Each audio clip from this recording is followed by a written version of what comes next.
में मक्का की सफल खेती के बारे में जानने वाले हैं। इस वीडियो में आपको मक्का की खेती की संपूर्ण जानकारी मिलेगी, जैसे मक्का के लिए उपयुक्त मिट्टी, खेत की तैयारी, उन्नत किस्में, बीज दर और उपचार, बुआई का सही तरीका, खाद प्रबंधन, खरपतवार नियंत्रण, सिंचाई का सही तरीका।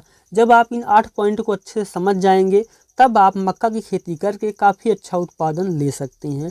पूरी जानकारी को सही विधि से समझने के लिए वीडियो को आप पूरा देखिएगा।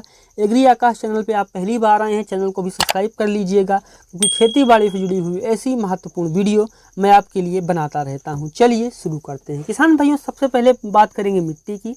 मक्का की खेती आप हर तरह की मिट्टियों में कर सकते हैं। फिर आपकी जो मिट्टी हो, चाहे हल्की हो चाहे भारी हो, बहुत ज़्यादा भारी मिट्टी में से खेती ना करें। खेत में पानी निकलने की व्यवस्था होनी चाहिए। उसके अलावा आप चाहे समतल ज़मीन में करें या फिर आप पहाड़ी क्षेत्र में करें, हर जगह पर इसकी खेती कर सकते हैं। और किसान भाइयों, एक चीज़ का आपको ये भी ध्यान रखना है कि बहुत ज़्यादा भारी, बहुत ज़्यादा नमक वाली मिट्टी में आप इसकी खेती ना करें, वहाँ पे अच्छा उत्पादन नहीं देता है। और जो मिट्टी का पीएच मान है वो 5.5 से 7.5 के बीच का होगा तो बहुत ही अच्छी बात है। खेत की तैयारी के लिए सबसे पहले आपको 1 फुट जुताई कर लेनी है, ताकि जो खरपतवार है उनको निकाला जा सके। और उसके बाद किसान भाइयों, उसमें आप 1 एकड़ में 150 से 200 कुंटल जो है वो आप गोबर की खाद डाल सकते हैं। अगर गोबर की खाद नहीं है आपके पास, वर्मी कंपोस्ट या फिर आप चिकन मैन्योर ले सकते हैं। ध्यान रखें, जितनी आप प्राकृतिक खाद डालेंगे, अगर रासायनिक खाद की जो ज़रूरत है वो कम हो जाएगी और जो आपकी मिट्टी है उसका भी स्वास्थ्य अच्छा रहेगा। ये सारी खादों को डाल करके आप जुताई कर दिए। जब आपकी जो मिट्टी है वो भुरभुरी हो जाए तब आप उसमें 2 चीज़ कर सकते हैं। पहला, अगर आप बेड विधि से खेती करना चाहते हैं तब आप उसमें बेड बना लीजिए। एक बेड से जो दूसरे बेड की दूरी होगी वो 45 से 50 सेंटीमीटर होगी। और अगर आप समतल खेत में बुआई करना चाहते हैं तो आप इस तरह से भी इसकी बुआई कर सकते हैं। और अब हम बात करते हैं उन्नत किस्मों की। किसान भाइयों, जो हमारी पहली उन्नत किस्म है वो है सिजेंटा कंपनी की NK 6240+। ज़्यादा उत्पादन देने के लिए यह किस्म जानी जाती है। इसकी बुआई आप हर मिट्टी में कर सकते हैं। इसके जो भुट्टे होते हैं वो बड़े और लंबे होते हैं। इसके जो दाने होते हैं वो काफ़ी बड़े और पीले रंग के होते हैं। कीट और रोगों के प्रति यह जो किस्म है रोग प्रतिरोधी होती है, तो आप इस वैरायटी को लगा सकते हैं। जो हमारी दूसरी वैरायटी है वो है सिजेंटा की NK 30। इसको आप NK 30 भी कह सकते हैं। जो किस्म है ये बारिश के लिए काफ़ी उपयुक्त है। और इस वैरायटी को किसान भाई, ज़्यादातर किसान भाई चारे के लिए लगाते हैं, लेकिन आप इसकी खेती भुट्टे के लिए भी कर सकते हैं। इसकी जो सबसे खास बात मुझे लगी वो ये है कि इस किस्म में आपको सूखा सहने की जो क्षमता है वो अच्छी देखने को मिलती है। अगर आपके खेत में बारिश कम होती है तब आप इस वैरायटी को लगाइए, ये काफ़ी अच्छा उत्पादन आपको देगी। और अगर ज़्यादा पानी होता है फिर भी ये सह लेगी, तो सूखा भी सहने की क्षमता है और बारिश सहने की भी क्षमता है, तो ये किस्म आपके लिए काफ़ी ज़्यादा अच्छी हो सकती है।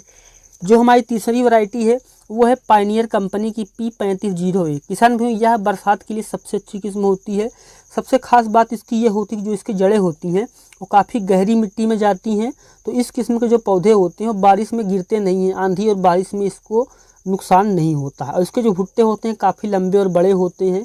इसके दाने काफ़ी चमकदार होते हैं और दानों में वजन जो है वो भी काफ़ी ज़्यादा अच्छा होता है। जो हमारी चौथी हाइब्रिड वैरायटी है वो है धान्या कंपनी की DMH 8255। यह जो वैरायटी है ये बारिश के लिए काफ़ी ज़्यादा उपयुक्त होती है और यह किस्म 115 से 120 दिन में कटाई के लिए तैयार हो जाती है। और नमी और तनाव के प्रति यह जो किस्म है वो सहनशील होती है। और जो हमारी 5वीं और आखिरी हाइब्रिड वैरायटी है वो है बायर कंपनी की डेकाल्ब 9133। इस किस्म की जो बुआई है आप पूरे साल भर कर सकते हैं। और यह किस्म एक हाइब्रिड किस्म है, ज़्यादा उत्पादन देने के लिए यह किस्म जानी जाती है। और इस किस्म को किसान भाइयों आप अच्छा उत्पादन लेने के लिए लगा सकते हैं। कीट और रोग के प्रति जो किस्म है वो रोग प्रतिरोधी भी होती है और अच्छा उत्पादन तो देती ही है। और अब हम बात करते हैं कि 1 एकड़ में कितना बीज लगेगा और बीज को उपचारित कैसे करें। किसान भाइयों, बीज कितना लगेगा ये इस बात पर निर्भर करता है कि आप कौन से समय में इसकी बुआई करने वाले हैं। अगर आप बरसात में इसकी बुआई करने वाले हैं तो बरसात के लिए किसान भाइयों आप 8 से 10 किलो प्रति एकड़ बीज लेकर के चलिए। 1 एकड़ में आपको 8 से 10 किलो बीज की ज़रूरत पड़ेगी। और आगे चल कर के कोई समस्या न आए, बीमारी ना आए, उसके लिए हमें बीज को जो है वो उपचारित कर लेना चाहिए। किसान भाइयों, मक्का का जो बीज है उसको उपचारित करने के लिए आपको 1 किलो मक्का का बीज उपचारित करने के लिए 2 ग्राम कार्बेंडाजिम या फिर आप 2 ग्राम थीरम से इसको उपचारित कर लीजिए। और उसके बाद किसान भाइयों 15 से 20 मिनट आप इसको छाया में सुखा लीजिए। फिर आप इसकी बुआई करें।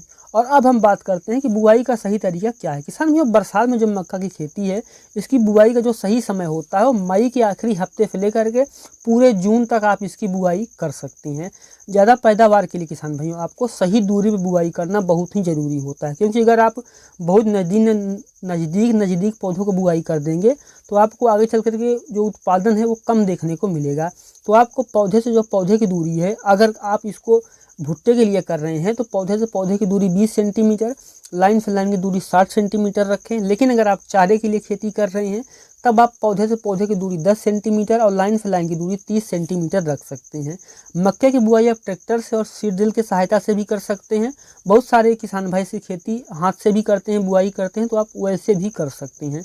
और अब हम बात करते हैं खाद प्रबंधन के बारे में। किसान भाइयों, बुआई के समय आपको 1 एकड़ में 50 किलो SSP यानी single super phosphate, 30 kilo urea, 10 kilo potash डालना चाहिए। और इसके साथ ही किसान भाइयों आपको 8 किलो जिंक सल्फेट भी डाल देना चाहिए, क्योंकि मक्के की फसल में देखा जाता है कि जिंक की कमी बहुत ज़्यादा हो जाती है। तो आपको शुरू में अगर देंगे तो पौधे को आगे चलिए कोई दिक्कत नहीं होगी। और बुआई के बाद किसान भाइयों जो पौधा है कि आपका जब छोटा हो और आप देखें कि इसमें सूक्ष्म पोषक तत्वों की कमी हो रही है, पौधा पीला हो रहा है, तो आप सूक्ष्म पोषक तत्व लेकर के उसको रेत में मिला करके डाल सकते हैं। ध्यान रखें, अगर आपको पता है कि आपके खेत में सूक्ष्म पोषक तत्वों की कमी होती है तो आप बुआई के समय भी दे सकते हैं। और बुआई के 35 से 40 दिन बाद 50 किलो यूरिया आप अपनी खड़ी फसल में डालें। इसके अलावा कोई और खाद डालने की ज़रूरत नहीं होती। अगर कोई कीट और परेशान करता है आपको तो उसके लिए आप स्प्रे कर सकते हैं, लेकिन फर्टिलाइज़र खाद आपको डालने की ज़रूरत और नहीं होती है। और अब हम बात करते हैं खरपतवार नियंत्रण। किसान भाइयों, बरसात में चाहे मक्का हो या कोई सी फसल हो, अगर खरपतवार इसमें उग जाते हैं तो आपके लिए बड़ी समस्या पैदा कर देते हैं। अच्छा उत्पादन के लिए किसान भाइयों आपको 2 बार खरपतवार नियंत्रण जरूर करना चाहिए। जो पहला खरपतवार नियंत्रण है बुआई के 20 से 25 दिन के अंदर और दूसरा 40 से 45 दिन के अंदर कर लेना चाहिए।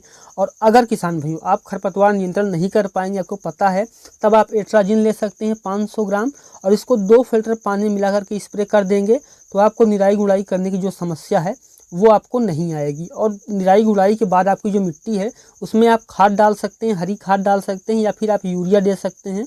और उसके बाद जो मिट्टी है उसको आप जड़ों के पास चढ़ा दीजिए, इससे जो पौधा है उसको मजबूती मिलती है। और अब हम बात करते हैं सिंचाई का सही तरीका क्या है। किसान जो बरसात में तो बारिश होती रहती है, अगर बारिश नहीं हो रही है तो आपको 8 से 10 दिन के अंतराल पर सिंचाई करते रहना चाहिए। जब फसल छोटी है तो खेत में पानी रुकने नहीं देना चाहिए और फूल निकलते समय, दाने बनते समय आपको सिंचाई में कोई भी लापरवाही नहीं रखनी है। ध्यान रखें, जब आप सही समय पर सिंचाई करेंगे तभी आप अच्छा उत्पादन ले पाएंगे। और अगर आप सही समय पर सिंचाई नहीं करेंगे तो आपका जो उत्पादन है वो कम हो जाएगा। दाना बनते समय, फूल बनते समय ज़्यादा ध्यान रखें, शुरू में हल्की सिंचाई रखें और खेत में पानी रुकने ना दें। इस तरीके से आप बहुत ही अच्छा उत्पादन ले पाएंगे। वीडियो कैसा लगा आपको कमेंट सेक्शन में ज़रूर लिखिएगा, कहाँ से देख रहे हैं वो भी लिखिएगा। और चैनल पे पहली बार आए हैं चैनल को भी सब्सक्राइब कर लीजिएगा। तो मिलते हैं किसी एक और वीडियो में नए टॉपिक के साथ। वीडियो देखने के लिए आपका बहुत बहुत